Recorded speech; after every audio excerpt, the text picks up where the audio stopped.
June 12, 1991. The Philippines. After a series of earthquakes felt around the country, everyone in the Philippines is busy making their lives move forward. Kids go to school, workers go to their workplaces, and it was a normal day for all Filipinos. But under the ground, a volcano is making its deathly move. Mount Pinatubo, standing at 4,900 feet and located 55 miles north of Manila in the province of Zambales along the Cabosilan Mountains. It is surrounded by three key provinces in the region: Zambales, Tarlac, and Pampanga, home to more than 30 million residents. It started in the early months of the year 1991, where initial steam was found around Mount Pinatubo. Before, the residents believed it was a mountain, but scientists further studied that this is a volcano, a sleeping giant. June of 1992 was the moment when a picture of a giant ash formation hovered around the mountains and areas around it. The scientists had gotten data suggesting that the volcano is getting angrier.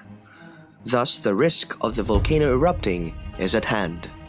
Prior to and following that day, an evacuation order was called to save the people living close to the volcano's proximity. Some followed, but most others stayed home.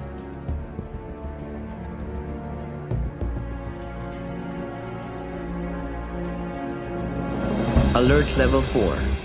This was raised by local authorities, stating that eruption is possible within 24 hours.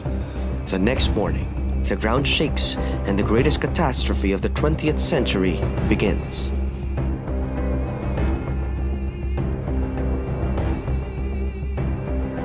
Thousands of tons of sulfuric ash, steam, molten rocks, and other pyroclastic debris were thrown into the atmosphere around the volcano. Everyone is not ready for what's coming next. 47 miles north of Mount Pinatubo, Typhoon Nunya with a wind speed of 120 miles per hour will hit directly above Mount Pinatubo, mixing 15 to 30 million cubic meters of sulfuric ash. Evacuation to the safer site is the best way the victims can do. They brought whatever things they could carry. They used plastic bags, casseroles, and everything they could use to cover their heads. It was a total disaster. The death toll is rising. The victims were either burned, suffocated, or worse, buried alive because of the roofs collapsing under the weight of accumulated muddy ash caused by the typhoon. Days after the calamity, lahar, a combination of mudflow with slurry pyroclastic material, rocky debris, and water, clearly plunges into the provinces, burying everything in its path, leaving a death toll of about 900 lives.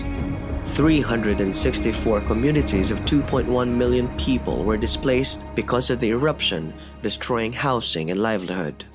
In the years 1991 and 1992, a total of about 12 billion pesos worth of damage were recorded from the provinces of Zambales, Tarlac, and Pampanga.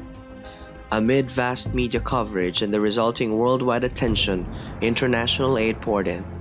Several nations like the United States of America, Germany, Switzerland, and Japan played a significant role in the recovery of the victims.